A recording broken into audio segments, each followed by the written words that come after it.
લક્ષ્ય ન્યૂઝ, એક નજર, એક લક્ષ્ય।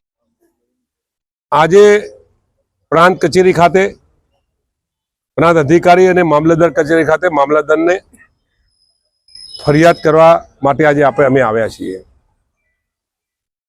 સાથે જ પોલીસ સ્ટેશનના પીઆઈ મુશાળ એની બદલી 15 દિવસથી થઈ છતાં એમને છૂટા કરવામાં આવ્યા નથી અને અમારા તાલુકા પંચાયતના ઉમેદવારોને પોલીસ સ્ટેશન બોલાવી 2-2 કલાક કે 3-3 કલાક બેસાડી અને ફોર્મ પાછું ખેંચી લેવાની ધમકીઓ આપે છે। અમારા મોટી ભોયના ઉમેદવાર નટુજી ઠાકોરને કાલે ધમકી આપવામાં આવી, પોલીસ સ્ટેશન બોલાવવામાં આવ્યા। અમારા વાંસદાના ઉમેદવાર ભાઈ શ્રી રાજુભાઈના ઘેર પોલીસની ગાડી ગઈ, સાથે જ અમારા 2 આગેવાનના ઘેર પોલીસની ગાડી ગઈ। ત્યારે મારે પીઆઈ મુશાળને કહેવું છે કે કયા કાયદા નીચે તમે અમારા ઉમેદવારને બોલાવી ધમકાવી અને ફોર્મ પાસે ખેંચી લેવા માટેની જે કાર્યવાહી કરી અને તમે એવી ધમકી આપો છો, એનું કારણ શું છે તમે જણાવજો। એમને કાયદો અને વ્યવસ્થા સાચવવામાં રસ નથી।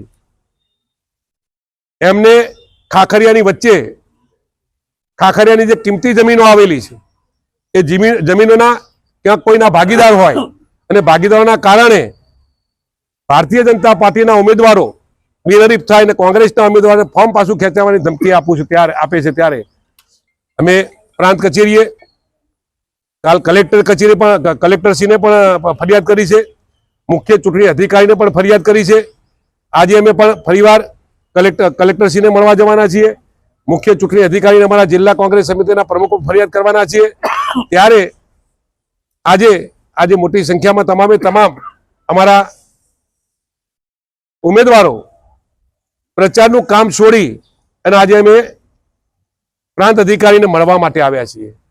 તમે જુઓ કે ભારતીય જનતા પાર્ટીએ વિકાસના આટલા મોટી વાતો કરી હોય તો શેના માટે ચૂંટણી લડી અને સામસામે આવી અને એકબીજા હાર જીત થતી નથી?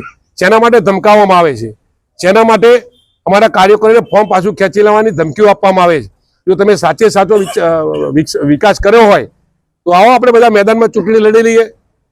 પાર્ટી લોકો તમને મત આપશે, તમારા ઉમેદવાર જીતશે, લોકો અમને મત આપશે તો અમારા ઉમેદવારો જીતશે। ચૂંટણી નિષ્પક્ષ થાય એવી રજૂઆત કરવા માટે પ્રાંત કચેરી પ્રાંત સાહેબને મળવા આવ્યા હતા। અમારી રજૂઆતનો ન્યાયિક અમને કદાચ ન્યાય નહીં મળે, એની અસર જો નહીં થાય તો પોલીસના વિરુદ્ધમાં હું પોતે અને મારા તમામ ઉમેદવારો તમામ પ્રચારની કામ છોડી જિલ્લા પંચાયતના નગરપાલિકાના અને તાલુકા પંચાયતના ઉમેદવારો સેફ જગ્યા કહી શકાય એવી મામલતદાર કચેરીમાં હું આ ઉપવાસ ઉપર ઉતરવાનો છું।